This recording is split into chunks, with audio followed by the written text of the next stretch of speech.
Hey friends, welcome back to my channel. I have another scrapbooking layout for you today, of course, and it is a double page spread. And I am just showing you here the papers that I'm using. It is a wintertime spread, and I am using these papers and stamp sets from the Elegant Pines suite.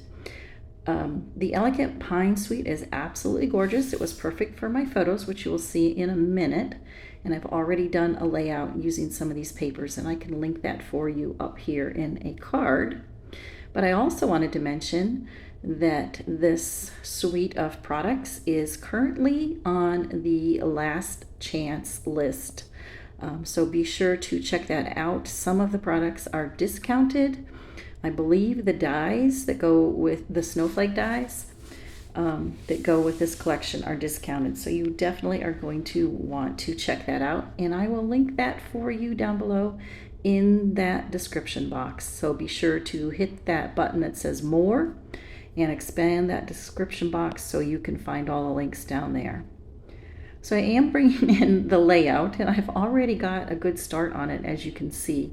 I was working on this at my retreat, and I actually forgot to start the video and get that first part recorded for you. But you can see that I've done some sponging and stamping, and I've got the title cut out there. It says Snowflake Kisses, and for the O, and you'll see that in a minute, I am using one of the dies in the snowflakes to create the O in the middle.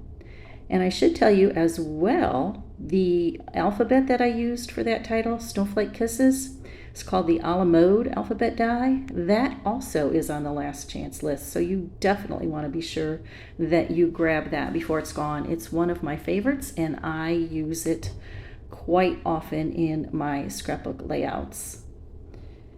Now you see, I'm just showing you how I have inked up the edges of the designer series paper, and I believe I used Secret C, which was a coordinating color with this suite of products. And I've just kind of created a very simple layout using the strips of paper on the sides.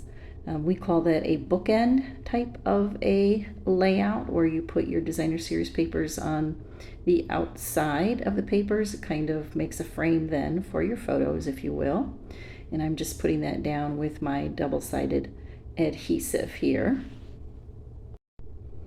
And like I said, I've used 3 strips of the pattern paper, and you will see in a moment where I'm going to bring in that cherry cobbler. It looks kind of like a tweed pattern, and that was from one of the paper packs. I don't think that that is any longer available, but I will check that out for you.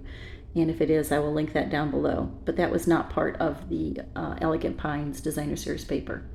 And I am just putting that across the page like this. And what that does adds a little bit of visual interest, as well as giving my photos a resting spot, if you will. These photos were just taken in the backyard, just one random Friday afternoon in December. It was nice and snowy. We have some pines back there. My son came with his daughter, and they were just playing in the backyard, and she was just having a ball. And he was dragging her around on the sled. So she just absolutely loved that. And I'm showing you here the Snowflake Kisses. As I mentioned before, that is from that alphabet a la mode die set. And I did die cut those letters out of Secret C cardstock, I believe. I believe I cut them out 3 times each, and then I build them up in layers, and it gives them a little extra dimension without having to put dimensionals behind it. And then, like I said, I used the snowflake dies from that set to create a snowflake for the O in the middle of that title. And then I'm just showing you here the die set that goes along with this suite that has all the pieces and parts. It cuts out the stamped images. It also coordinates with the snowflakes in the paper, and it also has these little pieces that I'm showing you there that cut out some kind of looks like pine boughs and then you can create your own snowflakes with those as well. And that's what I did for that letter and for some of my embellishments around the page as well. And that one, I'm showing you that little one, cut out the designs from the patterned paper, as well as the big ones also cut out some designs from the patterned paper, like that one there. It matches the designs. It also matches the stamp set, but you see how that matched the designs from the designer series paper, which is nice because that gives a little extra color and watercolor for you already, and you don't have to do that. And but then of course when you run out of the paper, if you have the stamp set, you'll always be able to stamp and die cut new images as well.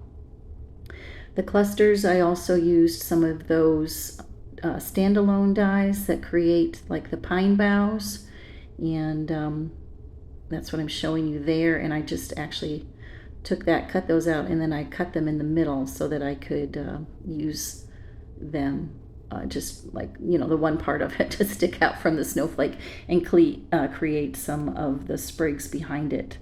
And we also have this standalone die, and I cut that out of the white to kind of give it that wintry feel. And I've also cut the sprigs out of the coordinating green colors as well. I'm bringing in another sheet of that designer series paper included in the collection, and I just wanted to show you how you can also take some of the tiny little snowflakes. I couldn't believe it. They had tiny little dies to go with that as well. And of course, like I said, there is a stamped image to go with that. I had so much fun creating all the clusters in this layout. I thought with all the stamped images and the standalone die cuts and the dies, and I'm showing you, I'm showing you there how I stamped the pine bough with the garden green, I think it was, and then you could die cut those images. So like I said, you can die cut the images from the paper, you can stamp and die cut, you have the standalone dies. It really is quite a versatile set, great for your wintertime layouts. I can see even using some of the pine boughs, not necessarily the snowflakes, maybe for some hiking, fall or winter hiking photos as well. I think that would be great. Now I'm just adding a few of those additional little snowflakes around the page. I put it where I want it, pick it up with my reverse tweezers, and then put a little dot of glue there. So I wanted to make something that kind of looked like my granddaughter on the sled. So I actually found this little image in my Cricut, and I actually cut it out in all the different layers. If I had been home, I would have probably just done a print and cut because some of the layers were quite tiny, especially when it comes to that little sled that she was holding there. So it was quite fiddly, but I think it adds the perfect touch to each one of those clusters. To finish off each one of those clusters, I am using some of the coordinating gems from the Sweet collection, and as I said, they are all on the last chance list. So I am going to grab some of those, and we will put those around each one of the clusters, and I do those in threes, of course. And if you know me and you've been following me, you know that that's one of the finishing touches I like to add to each of my layouts, adding these little gems in each of the clusters. Just gives it an added little touch and a little more interest for your eye.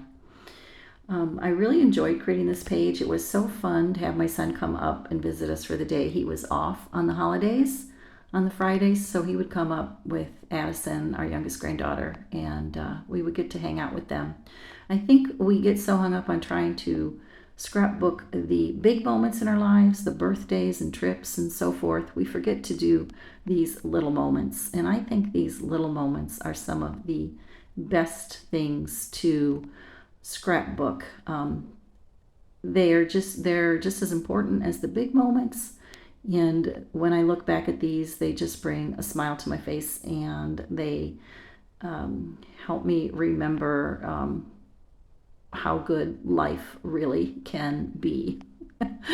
So don't forget to treasure those little moments and record those as well as all the big moments. And I'm just showing you how I added some little pine cones and things and giving you a close-up view of each of those clusters. And like I said, I really do like how those little images that I got from my Cricut and the little pine cones were the perfect touch for those clusters.